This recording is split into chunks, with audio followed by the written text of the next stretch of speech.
We've all heard it 1,000 times, right? Add some layers to your sound design, focus on the action, pick the perfect music, throw in some hits and risers, blah blah blah. I mean, sure, these are good starting points for editing, but what I'm about to share will take your sound game to a whole new level. These are things you've probably never even considered before, and trust me, once you grasp this, a whole new world of sound design opens up. Now, it's important to understand that sounds can be split into two categories: diegetic and non-diegetic. Diegetic sound refers to the sounds that exist within the fictional world of the story. In other words, these are sounds the character in the movie can actually hear. Think dialogue, environmental sounds like footsteps and a creaky door, and even music, as long as the character can hear it, like at a live concert, for example. On the flip side, non-diegetic sounds are those that don't belong to the story's world. These are things only we, the audience, can perceive. So consider film scores, the music that sets the mood and tugs at our emotions, voiceover narration, or those sound effects like a goofy boing when someone takes a tumble. Once you've got this concept down, you can start to play with it. Take a look at this scene right here.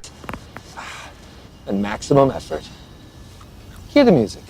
901 Shelby Drive, look alive. Here we explicitly told that the montage music is something the character can hear, but these types of scenes can also look something like this. Someone is riding towards us on a horse, accompanied by a non-diegetic orchestral soundtrack. Suddenly you see the orchestra itself. That is the moment when this background music shifts from non-diegetic to diegetic. It's like the director is playing a little game here, maybe even pulling a prank on us, the audience. See, it's a lot of fun to mess with the audience expectations about what's real in the story and what isn't. But you can also flip the script. Take this song, for instance, Hypersonic Missiles by Sam Fender, which we've sourced from our sponsor today, Licht. They have a wide range of over 1 million mainstream tracks and over 100,000 stock tracks, which we can use, so enough tracks available for every situation. We can see Peter Parker in this room listening to this song. Already the fact that we're using mainstream music like this helps us connect on a deeper level with the audience. And this familiar music leads to better retention. People stick around for longer and engage more. And there we have it. We transitioned from diegetic sound to a non-diegetic. Here they used music to glide smoothly into a montage of Peter's research, smoothing over a time jump. As you can see, there's so much we can do with music alone. And thanks to Licht's vast catalog, us content creators and filmmakers can find the special tailored music that we need. I can even use songs from Flume, and all of that while still being protected from copyright strikes and not have to worry about demonetization. Now, did you know that music can completely change the meaning of a scene? Take this one, for example.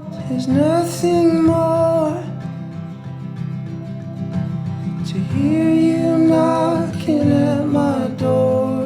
With this music, it's sad. We get the feeling something bad is going on in his life. Maybe he's being bullied, or he got broken up with his girlfriend, or his parents are divorcing. But we can completely change the feeling that you get when watching this.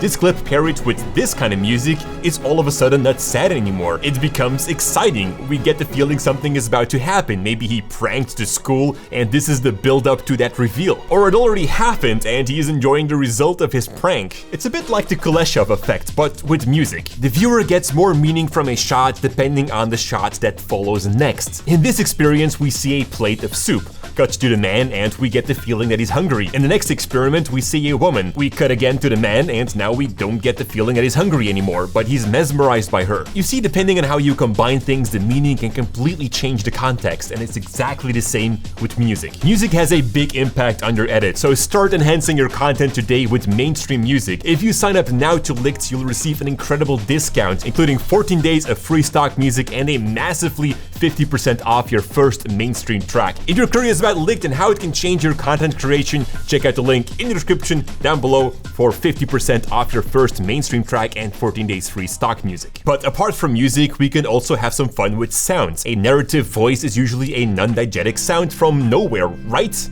You see, this here is Lorenzo. He's working hard on the next video for the Cinecom channel. Hey! Sorry, my bad, Lorenzo.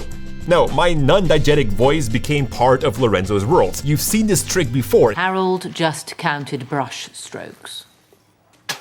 All right, who just said Harold just counted brushstrokes? However, we can also flip it. Here we are slowly zooming in on the back of my head, but this isn't a voiceover, it's me talking. We're playing with the audience here. They think it's a voiceover, but it's someone telling a story. Imagine this at the end of a 2-hour-long movie. It'll mess with your mind. And don't forget about sound effects. You see someone outside with the wind howling, cut to the next scene, and suddenly the wind has a whole new meaning. It emphasizes that the character is all alone. In a great edit, music and sound, diegetic and non-diegetic sounds are in constant tug of war, blurring the line between what's real and what is not real. And this is what storytelling is all about. No one wants to predict every move of a film. Thrillers are the best example of that. We have a suspenseful scene, the music builds up until nothing. It keeps us, the audience, on the edge, never sure what's coming next. It hooks us into the story, just like what these 5 simple steps can do for your edit. Just check out that video, guys. Thank you so much for watching. Thank you, Licht, for the support.